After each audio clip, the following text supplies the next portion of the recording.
Pero Alejo Campos nos acompaña, Guido, esta mañana. A propósito del crimen organizado y los negocios que tiene el crimen organizado, entre esos...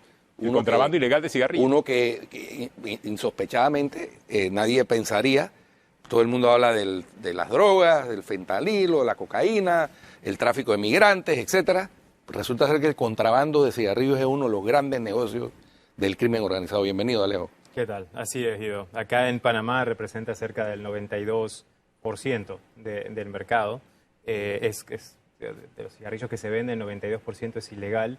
Y más allá de un tema directo de impacto a la recaudación en materia de impuestos, que es dinero que no percibe el Estado panameño para obras sociales, ese dinero directamente va a las estructuras criminales. Por eso es que lo vinculamos todo el tiempo contrabando de cigarrillos con el tema del crimen organizado. Y en la medida que cada vez se diga más de que esto no sucede o que se piense que esto no es así, entonces no vamos a poder desde las autoridades públicas a nivel regional poder abordar un tema que le está dando mucho dinero al crimen organizado para financiar su operación diaria. ¿Y cuánto le está representando al fisco en Panamá ese contrabando?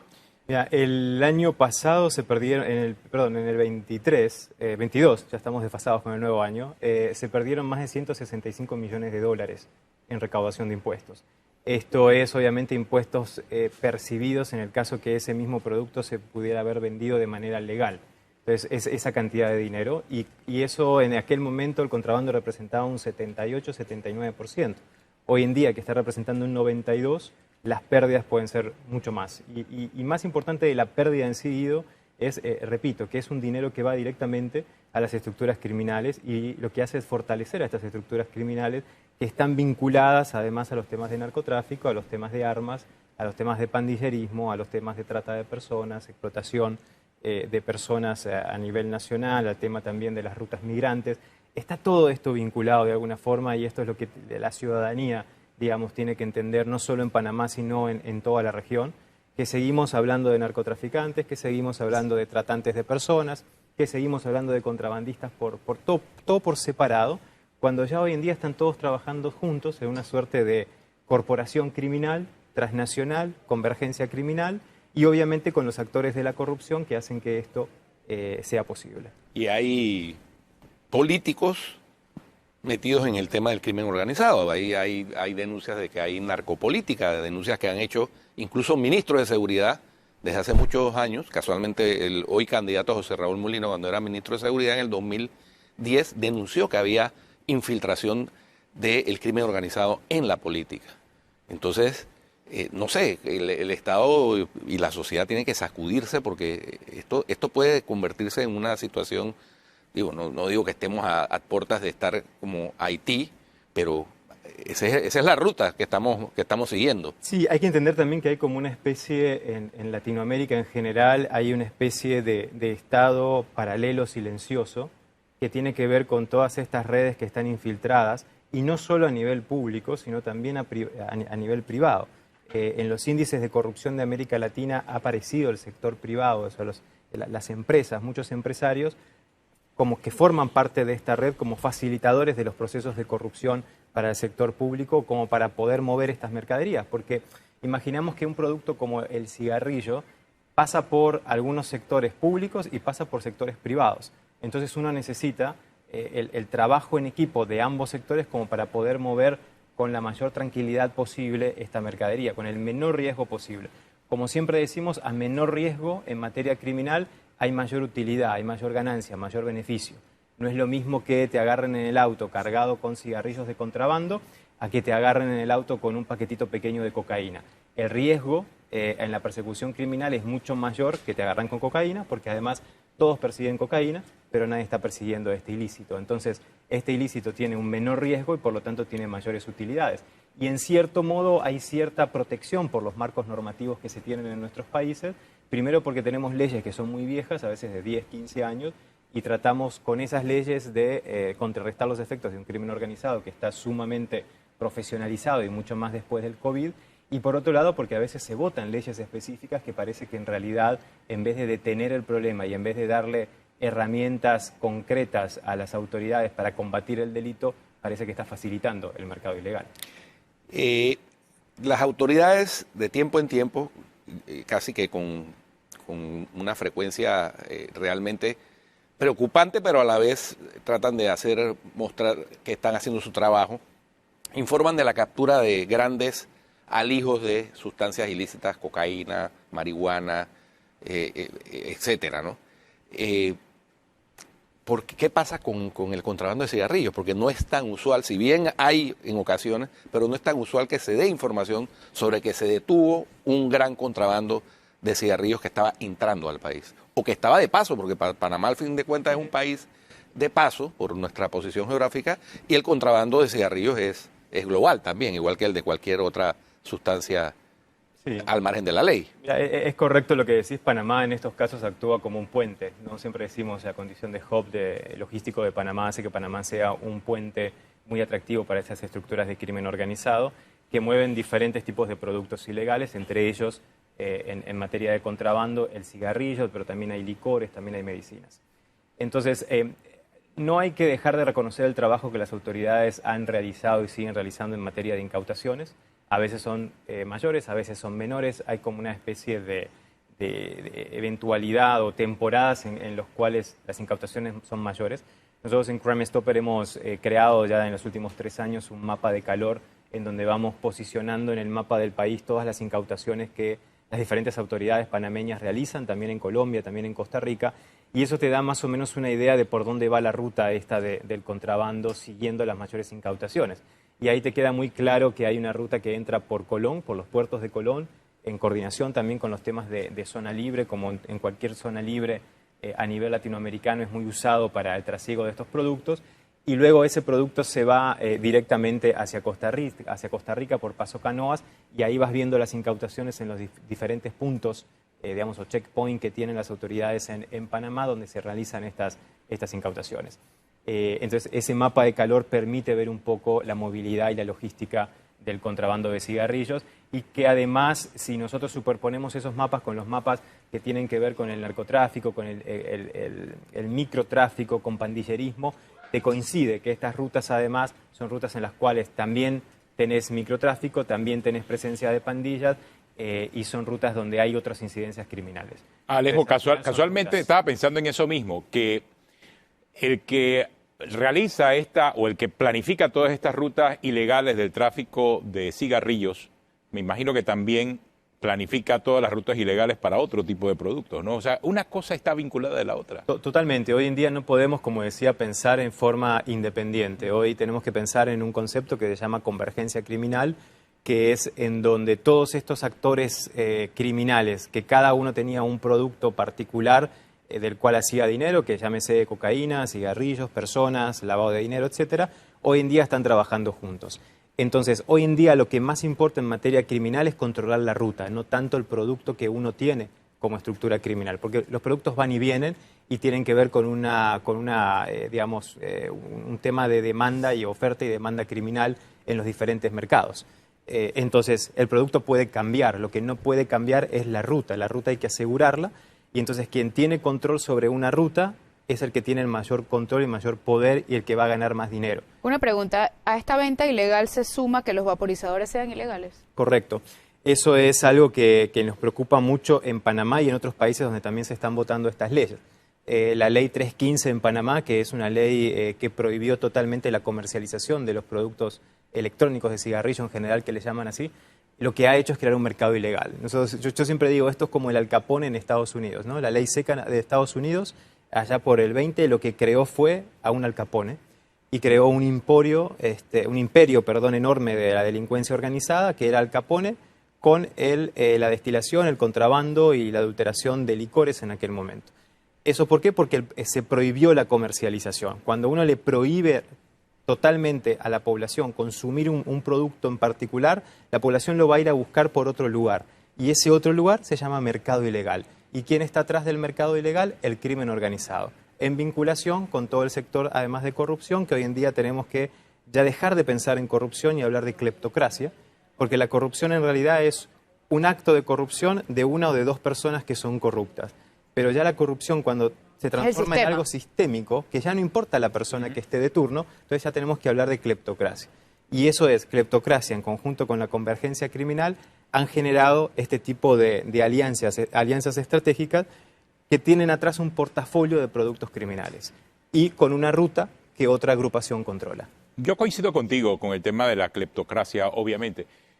Más aún porque al hablar del contrabando ilegal, por ejemplo, de cigarrillos, estamos hablando de una industria paralela y que a la vez también consume un producto que no es recomendable para la salud. Correcto. Porque la industria, por ejemplo, de la fabricación de cigarrillos ahora se rige por una serie de estándares, se rige por una serie de controles internacionales que han impuesto a las autoridades sanitarias para mantener legal el negocio, pero sin embargo la mayoría del producto resulta que ahora es ilegal y eso sí es peligroso por la falta de control, por la falta también de atención a ese tipo de producto y por los efectos que puede tener en la salud, ya que es un producto altamente nocivo.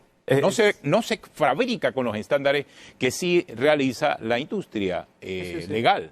Y además de eso, ese producto, como es ilegal, digamos un producto que lo están buscando, por decirlo así, es un producto que se esconde, ¿no? Que se entierra, que se moja, que se cruza por un río, que lo agarra la lluvia en los contenedores o en los puertos. Entonces el producto se va contaminando porque el fabricante allá en China o en Corea del Sur no pensó que ese producto iba a pasar por todo eso.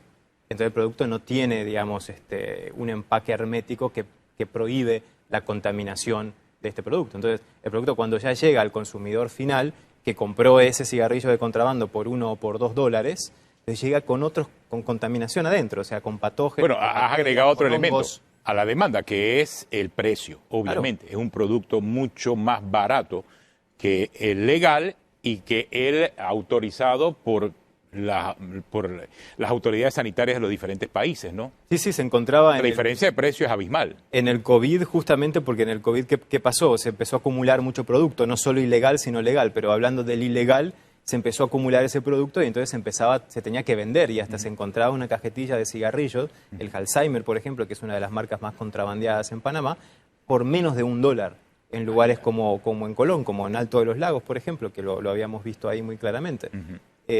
Y a veces a nosotros, a Atenógenos, nos preguntan, bueno, pero ustedes están a favor de que la gente fume.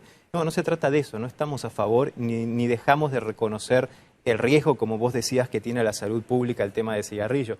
Lo que estamos diciendo es que de la gente que fuma, y además por qué la gente cada vez está fumando más, bueno, porque de alguna forma también están fallando las políticas públicas en materia de prevención, secesión del tabaquismo, campañas que tiene que haber estratégicas y muy puntuales para que la gente deje de fumar. Entonces lo que decimos es, de la gente que fuma, el 92% en el caso de Panamá lo que está haciendo es fumando un cigarrillo ilegal. ¿Y esto qué implica? Dinero para el crimen organizado, no recaudación de impuestos y financiamiento directamente al pandillerismo. Y esos cigarrillos no tienen el mismo control de calidad en su fabricación que tienen los que son de comercio legal. No, ese es otro riesgo también. Claro, ese es el punto. También muchos están culpando al exceso de restricciones en la industria tabacalera regulada. Correcto.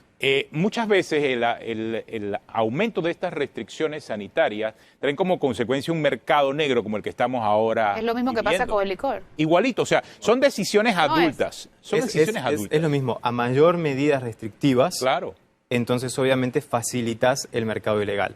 Pero ¿cuál es cuál sería la solución? Bueno, abrir las restricciones. Por un lado, una persecución criminal, investigación criminal y persecución criminal del delito como tal y no desde un punto de vista administrativo aduanal. Porque si no, nunca vas a llegar a encontrar a estos cárteles del cigarrillo, estas estructuras transnacionales que mueven el producto. Y por otro lado, obviamente, políticas públicas y legislación un poco más flexible en la materia, porque de todas formas se están perdiendo impuestos y de todas formas la gente sigue fumando y sigue fumando un cigarrillo. Es que ilegal. A ese mercado negro del cigarrillo no le llegan las restricciones sanitarias. Pueden hacer lo que quieran. Por eso es un mercado ilegal. Están totalmente libres. Hacen lo que le da la gana. Entonces, ¿sería positiva la legalización de la marihuana? Bueno, ese es un tema ya aparte. Obviamente no se trata de la marihuana en sí, sino de ciertos componentes de la marihuana que tienen propiedades medicinales. Eso sí, ahora, si acá en Panamá hay una ley que se votó como para la fabricación del cannabis medicinal. y ahí hay una... Ahí están peleando las impugnaciones de las licencias. Y si te fijas, hay una oposición con la ley 315, porque una de las mejores formas para poder administrar el cannabis medicinal es a través del vaping. Pero y el vaping está prohibido. Está prohibido. Pero, ojo, por una ley de la misma persona que pasó la ley. O sea, fue una ley que se votó en la Asamblea en general. Pero atención con esto también, o sea, esa ley 315 cada vez más está generando un mercado ilegal que además no es tan ilegal e invisible, lo ves en las redes sociales. Las redes sociales están plagadas de diferentes canales donde vos podés comprar un vape y te lo mandan a tu casa, lo podés pagar por estas líneas que hay de pago ahora virtuales, o sea, totalmente a la vista, no es que es un mercado ilegal, con lo cual hay una percepción de que no hay una certeza, un certero castigo en este caso, entonces la gente lo hace igual. Entonces, ¿qué quiere decir? Que no hay una persecución criminal puntual sobre este delito basado en la propia ley 315. Porque pero estaríamos de acuerdo, pero no lo soluciona, porque al final sigue habiendo, como hay tantas restricciones, por eso digo que no solamente es perseguirlo. No, claro. O sea, lo que pasa es que uno termina persiguiendo algo que uno mismo crea a partir de una ley. Entonces, aquí es dar una revisión de la ley 315 y también una revisión de otras posibles leyes donde cada vez más le ponen más impuestos sin restricciones a ciertos productos, entre ellos también el tema de las bebidas alcohólicas, porque es exactamente el mismo caso. Solo que en las bebidas alcohólicas hay como un tema, hay un espacio gris en donde, digamos, la Organización Mundial de la Salud, que es la que rige esto, a veces dice, bueno, no son totalmente perjudiciales, lo que te perjudica es el exceso. En el caso del cigarrillo, no, digamos, o el exceso para salud pública es lo perjudica. Mismo, es lo mismo. En materia de alcoholes hay ahí como un tema gris todavía. Ahora, pero también la realidad es que, si bien es cierto que se aumentan las restricciones, los que no se aumentan son los organismos de control. Por eso entonces vemos las fallas, ya que el propio sistema de seguridad tiene otras prioridades más allá del contrabando ilegal de cigarrillos. Y creo que a la hora de establecer esas prioridades es donde vienen los problemas. Eso es algo que planteamos nosotros ahora en la pasada reunión que hubo acá del COP, del tema del protocolo anticomercio ilícito, que decíamos eso, o sea, el tema de la persecución del contrabando de cigarrillos tiene que estar en la agenda de la persecución criminal en el país, tanto sea para una fiscalía como para los estamentos de seguridad. ¿Por qué? Porque si uno quiere perseguir a las estructuras del crimen organizado, que entendemos que esa es el lineamiento de la agenda pública en materia de seguridad, y está bien, pero también uno tiene que perseguir aquellas actividades conexas que financian, soportan o ayudan al crimen organizado. ¿Cuáles son? Cigarrillo es una de ellas. Pregunta a un televidente aquí, que ¿quién los contrata, Crime Stoppers? ¿Si el gobierno por la pérdida de ingresos o las tabacaleras? No, nosotros no tenemos financiación de ninguno de los gobiernos. En el caso del cigarrillo de contrabando, de algunos otros temas de contrabando, el sector privado, las industrias grandes sí financian las campañas que nosotros hacemos, porque al final nosotros hemos ido a los gobiernos a pedir ayuda, no solo en Panamá, sino también en otros países de la región, como para hacer campañas, hacer entrenamientos, y al no tenerla, entonces nos volcamos al sector privado, a la industria, como para decir, miren, queremos hacer estos entrenamientos, queremos hacer estas campañas, si ustedes pueden financiarlas. Entonces así vamos logrando los fondos para hacer estas actividades. ¿Qué tanta conciencia hay en los estamentos de seguridad de Panamá de que existe una convergencia criminal? Todavía no tanto, pero no tiene que ver solo con Panamá, lo vemos en los otros países, esto es algo nuevo, que además, más allá de la conciencia o la sensibilización que pueda haber, necesita un marco normativo para que las autoridades puedan actuar en materia de convergencia criminal y desde una óptica de convergencia criminal.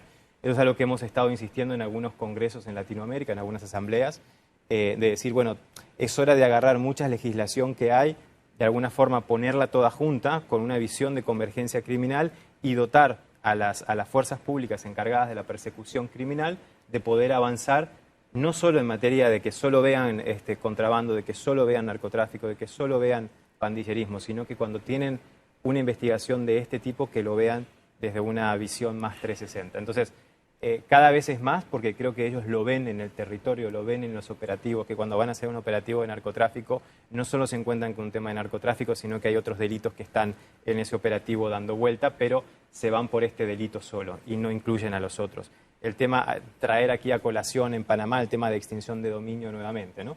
Eso es algo que se ve mucho en otros países de Centroamérica donde sí hay una ley de extinción y cuando se van a hacer los operativos, la Fiscalía de Extinción ya va junto con el operativo para entonces ellos también actuar y formar parte de esa investigación. Eso de alguna forma en la práctica se empieza a ver como muchas fiscalías al mismo tiempo van hacia un operativo concreto, aunque, digamos, esa operación sea de una sola fiscalía por un solo delito. Y en esa experiencia de la aplicación de la ley de extinción de dominio en Centroamérica, desde el punto de vista de Crime Stoppers, ¿ha tenido efectividad en el combate de alguna manera a la actividad del crimen organizado?